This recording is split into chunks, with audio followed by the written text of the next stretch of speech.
Il y a des histoires qui commencent loin d'ici. Dans la lumière du Sud, dans les ruelles, dans les parfums et dans les gestes transmis. L'Italie, ce n'est pas seulement un pays. C'est une mémoire, une façon de vivre, une façon de partager. Et parfois, ces histoires traversent les frontières pour venir s'écrire autrement, ailleurs. Et aujourd'hui, cette histoire continue, ici.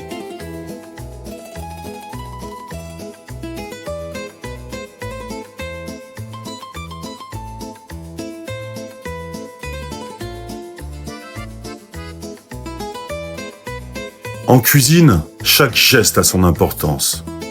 Ici, tout commence par le choix des produits. Des recettes venues de loin, portées par l'exigence d'aujourd'hui. On cuisine pour faire plaisir, pour rassembler, pour partager. Et quand un plat sort de la cuisine, il raconte bien plus qu'un repas. Il raconte une origine, une intention, une émotion.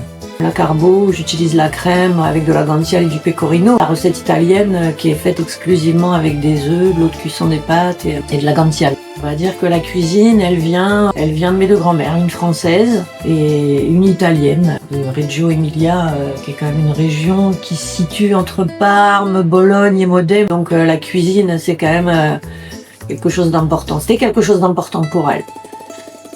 Ici, chaque produit a une histoire. Une origine, un savoir-faire, une intention. On choisit pour faire découvrir, pour faire voyager, pour prolonger l'Italie jusque dans le quotidien.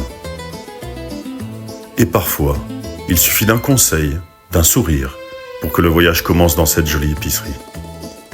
On a un restaurant et une épicerie. L'idée, en fait, c'est justement de faire découvrir des produits de l'épicerie dans la restauration et donc éventuellement la restauration de faire découvrir des produits de l'épicerie. Je vais vous présenter d'abord un panettone sicilien. C'est un artisan sicilien qui les fabrique. Je peux vous présenter des sodas aussi, des sodas siciliens qu'on a choisi cela parce qu'ils sont un peu moins sucrés que tout ce que l'on peut trouver en grande marque que l'on connaît. Je peux vous présenter des pâtes, des tagliatelles aux œufs avec des sauces déjà toutes cuisinées ou pas d'ailleurs. J'en ai des sauces tomates et on a en même temps des produits frais, c'est-à-dire parmesan râpé qu'on a en frais.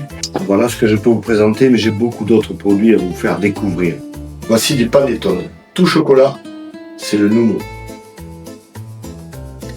Là, je vais vous présenter le prosecco sur des gâteaux, sur de la pâtisserie, tout faire en cocktail pour faire des spritz vénitiens ou des yellow spritz. Il y a des lieux que l'on traverse. Et puis, il y a ceux que l'on emporte. Pastasciutto, c'est un goût, une chaleur, un instant qui reste.